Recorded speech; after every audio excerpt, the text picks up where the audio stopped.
ओम नमो भगवते वासुदेवाय नमः। ओम नमो भगवते वासुदेवाय नमः। नमस्कार दोस्तों, आज इस वीडियो में हम आपको विजया एकादशी की व्रत कथा सुनाएंगे।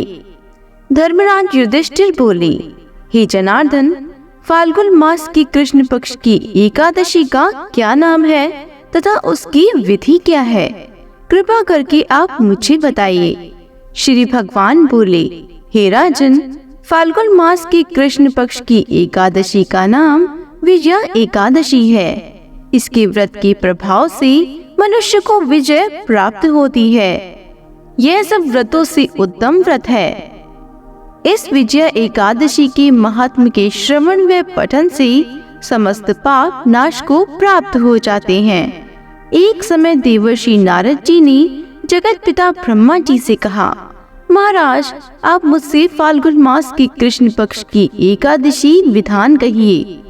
ब्रह्मा जी कहने लगे, हे नारद, विजया एकादशी का व्रत पुराने तथा नए पापों को नाश करने वाला है। इस विजया एकादशी की विधि मैंने आज तक किसी से भी नहीं कही। यह समस्त मनुष्यों को विजय प्रदान करती है। त्रेता युग में मर्यादा पुरुषोत्तम श्री रामचंद्र जी को जब 14 वर्ष का वनवास हो गया, तब वे भी लक्ष्मण तथा सीता जी सहित पंचवटी में निवास करने लगे। वहां पर दुष्ट रावण ने जब सीता जी का हरण किया, तब इस समाचार से श्री रामचंद्र जी तथा लक्ष्मण अत्यंत व्याकुल हुए और सीता जी की खोज में चल दिए। घूमते घूमते जब वे मरणासन जटायु के पास पहुँचे, तो जटायु उन्हें सीता जी का वृतांत सुनाकर स्वर्गलोक को चला गया। कुछ आगे जाकर उनकी सुग्रीव से मित्रता हुई और बाली का वध किया। हनुमान जी ने लंका में जाकर सीता जी का पता लगाया और उनसे श्री रामचंद्र जी और सुग्रीव की मित्रता का वर्णन किया। वहां से लौटकर हनुमान जी ने भगवान राम के पास आकर सब समाचार कहे। श्री रामचंद्र जी ने वानर सेना सहित सुग्रीव की संपत्ति से लंका को प्रस्थान किया। जब श्री रामचंद्र जी समुद्र के किनारे पहुँचे, तब उन्होंने मगरमच्छ आदि से युक्त उस अगाध समुद्र को देखकर लक्ष्मण जी से कहा, इस समुद्र को हम किस प्रकार पार करेंगे? श्री लक्ष्मण ने कहा, हे पुराण पुरुषोत्तम, आप आदि पुरुष है, सब कुछ जानते हैं। यहाँ से आधा योजन दूर पर कुमारी द्वीप में वग्दालभ्य नाम के मुनि रहते हैं। उन्होंने अनेक ब्रह्मा देखे हैं। आप उनके पास जाकर इसका उपाय पूछिए। लक्ष्मण जी के इस प्रकार के वचन सुनकर श्री रामचंद्र जी वग्दालभ्य ऋषि के पास गए और उनको प्रणाम करके बैठ गए।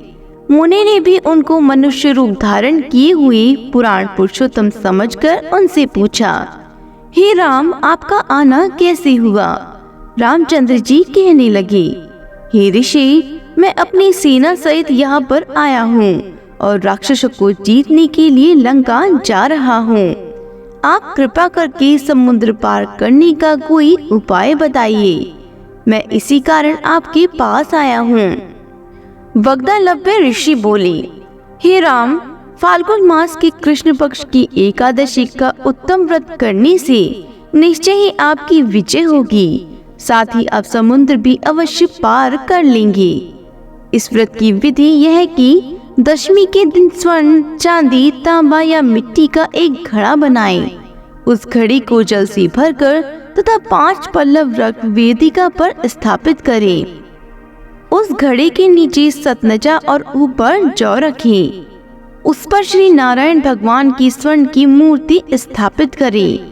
एकादशी के दिन स्नानादि से निवृत्त होकर धूप, दीप, नैवेद्य, नारियल आदि से भगवान की पूजा करें। तत्पश्चात घड़े के सामने बैठकर दिन व्यतीत करें और रात्रि को भी उसी प्रकार बैठे रहकर जागरण करें। द्वादशी के दिन नित्य नियम से निवृत्त होकर उस घड़ी को ब्राह्मण को दे दे। हे राम, यदि तुम भी इस व्रत को सेनापतियों सहित करोगी तो तुम्हारी विजय अवश्य होगी। श्री रामचंद्र जी ने ऋषि की कथा अनुसार इस व्रत को किया और इसके प्रभाव से दैत्यों पर विजय पाई। अतः हे राजन, जो कोई मनुष्य विधि पूर्वक इस व्रत को करेगा, दोनों लोकों में उसकी अवश्य विजय होगी। श्री ब्रह्मा जी ने नारद जी से कहा, हे पुत्र, जो कोई इस व्रत की महात्म को पढ़ता या सुनता है, उसको वाजपेयी यज्ञ का फल प्राप्त होता है।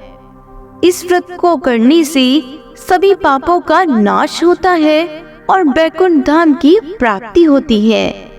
आशा करते हैं कि आपको यह वीडियो जरूर पसंद आया होगा। इसी तरह की और भी वीडियोस को देखने के लिए हमारे चैनल को लाइक, शेयर एंड सब्सक्राइब जरूर करें।